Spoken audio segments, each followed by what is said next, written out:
नमस्कार मित्रों, कैसे हैं आप सब। आशा करता हूँ आप सब बढ़िया होंगे और अपनी तैयारी लगातार जारी रखे होंगे। और जैसा कि सुनने में आ रहा है कि अब कोचिंग सेंटर को खुलने का आदेश दे दिया गया है। लगभग आदेश मैंने भी देखा ही है, तो कोचिंग सेंटर्स खुलने वाले हैं। इससे पहले इस वीडियो को लाया जाना बहुत ज़रूरी था, इसलिए मैं ये वीडियो लेकर के आ रहा हूँ।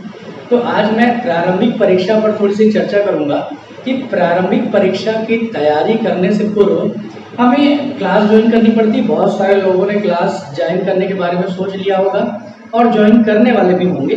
तो कुछ बातें ऐसी हैं जिन पर मैं आपका ध्यान बिल्कुल ले जाना चाह रहा हूँ, इसलिए इस वीडियो को लेकर के आया हूँ। तो यहाँ पर प्रारंभिक परीक्षा की तैयारी के लिए जो हमें चुनना है, संस्थान अपना जो चुनना है, तो ऐसा संस्थान चुनना है जहाँ पर कॉन्सेप्ट आधारित पढ़ाई आपको कराई जाती हो। ऐसा संस्थान आपको चुनना है। और कॉन्सेप्ट आधारित जो पढ़ाई है उसकी क्यों आवश्यकता है, इस पर मैं आऊँगा। तो पहले मैं कुछ बातें बताता हूँ। तो देखो, बहुत सारे जो कहना चाहिए सब्जेक्ट्स हैं, उसके पुराने पैटर्न पर अगर आप तैयारी कर रहे हो तो क्या होगा, आपको नुकसान हो सकता है। क्यों?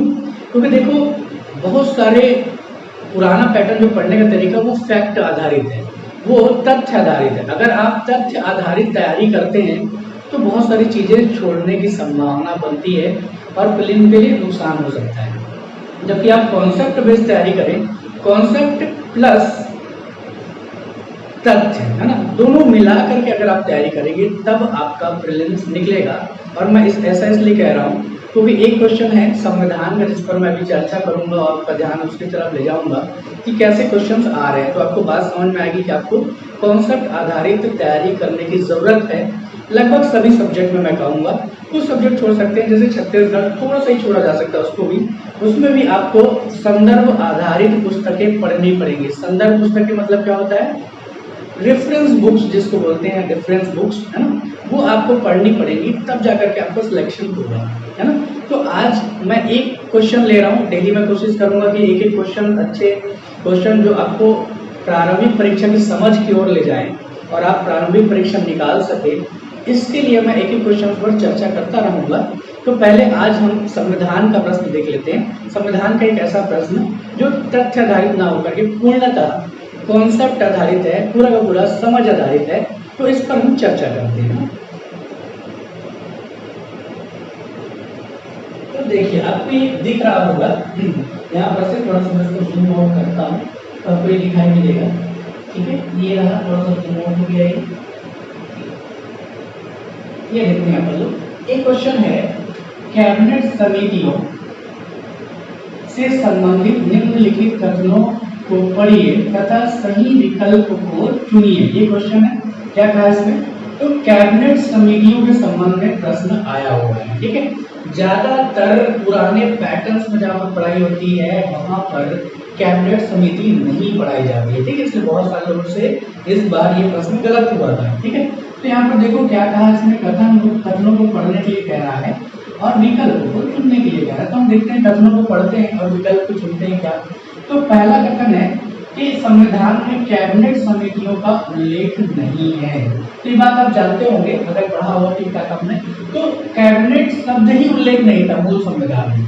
लेकिन आगे चल करके क्या हुआ, 44वां जो संविधान संशोधन आया था, इस संविधान संशोधन में पहली बार कैबिनेट शब्द का ही उल्लेख आया, है ना।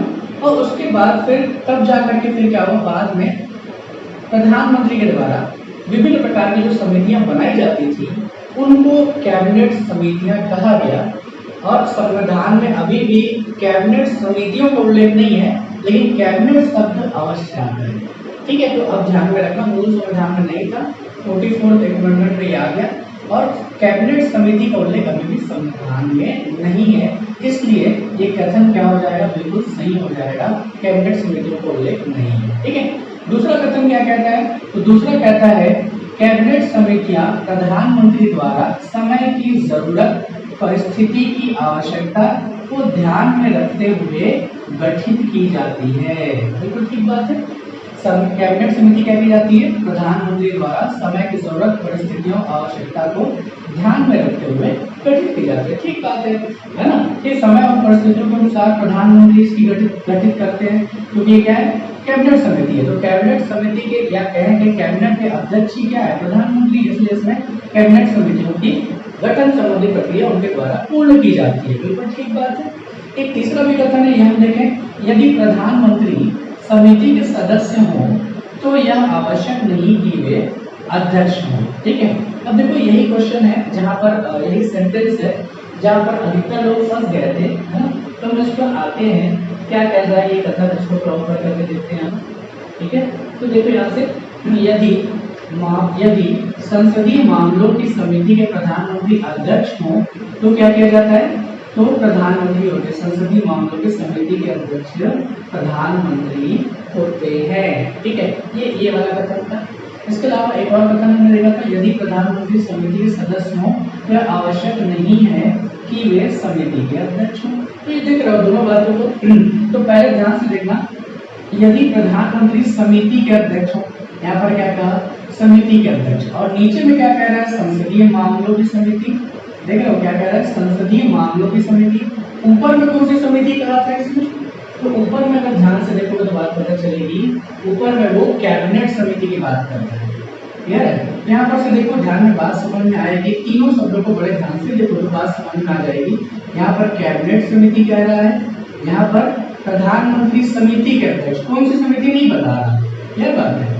फिर नीचे ले रहा है संसदीय मामलों की समिति, यह बात है। तो तीन तरह की समितियों की बातें कर रहा है, तीन तरीके से समिति का अलग अलग प्रयोग कर रहा है। तो कैबिनेट समिति के संबंध में क्या होता है, समय की जरूरत और परिस्थितियों के अनुसार ध्यान में रखते हुए गठित की जाती है। बिल्कुल ठीक बात है। लेकिन दूसरा कथन फंसाने वाला दे दिया, यदि प्रधानमंत्री समिति के सदस्य हों तो यह आवश्यक नहीं कि वे समिति के सदस्य हों, है ना। और हम जानते हैं कि संसदीय मामलों की जो समितियां होती है उनमें प्रधानमंत्री कभी भी अध्यक्ष नहीं होते, उनमें अलग से अध्यक्षों की नियुक्ति लोकसभा अध्यक्ष द्वारा की जाती है ना। तो अब यहाँ पर मामला कैसे ये फंसाया हुआ है, कैसे कॉन्सेप्ट पकड़ रहा है, देखिएगा यहाँ से क्या कर रहा है, प्रधानमंत्री समिति के सदस्य हो तो आवश्यक नहीं कि वे समिति के अध्यक्ष हो, आवश्यक नहीं कह दिया। ठीक है, तो यहाँ पर पढ़ने में लगता है कि संसदीय मामलों के लिए बोला जाएगा, क्योंकि हम जैसे ये वाला सेंटेंस देखते हैं तो हमारे दिमाग में आता है कि कहीं संसदीय मामलों के संबंध में तो नहीं बोला जा रहा है, और कई लोग के दिमाग में आएगा कि कैबिनेट समिति के संबंध में बोला जा रहा है। तो जिनके दिमाग में कैबिनेट समितियों के संबंध में ये बात बोला जा रहा है तो उनका ये वाला कथन जो है वो सही हो जाएगा, समझ रहे हैं। इसको वो कथन को सही लगा देंगे, क्योंकि प्रधानमंत्री अगर कैबिनेट समिति में है तो बिल्कुल क्या होंगे, वो उसके अध्यक्ष होंगे ही होंगे। तो कितनी पावर होती है प्रधानमंत्री को, उनको समिति का अध्यक्ष बनाया जाएगा, समझ में ना बात। तो ये क्लियर बात है, ठीक है। अब यहाँ पर से इसने क्या किया, इन तीन समितियों शब्द का प्रयोग करके आपको फंसाने की कोशिश की है, और यहाँ पर लिखा हुआ है संसदीय मामलों की समिति के अध्यक्ष प्रधानमंत्री होते हैं, स्पष्ट रूप में गलत है। क्लियर बात है।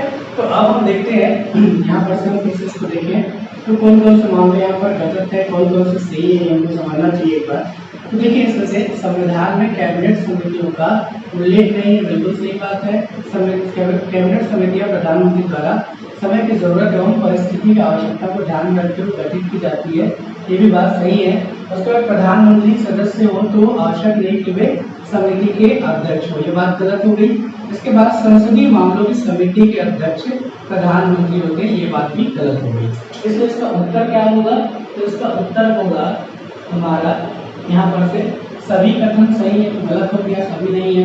इसके बाद फिर ये भी गलत हो गया, क्योंकि 1 2 3 सही मान रहा है, ये भी गलत हो गया।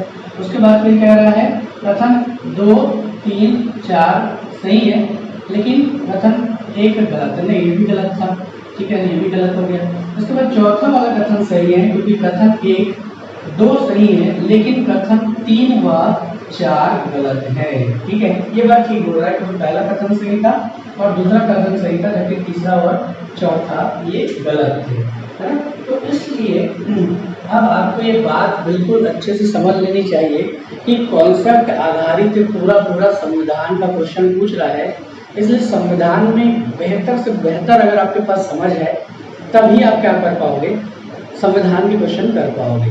इसलिए एडमिशन लेने से पहले बिल्कुल ध्यान में रखना कि जहाँ कॉन्सेप्ट तुमको पढ़ाया जाए वहाँ पर आप एडमिशन लेना, ठीक है। और तब तक के लिए बस आज के लिए इतना ही कहना चाहिए।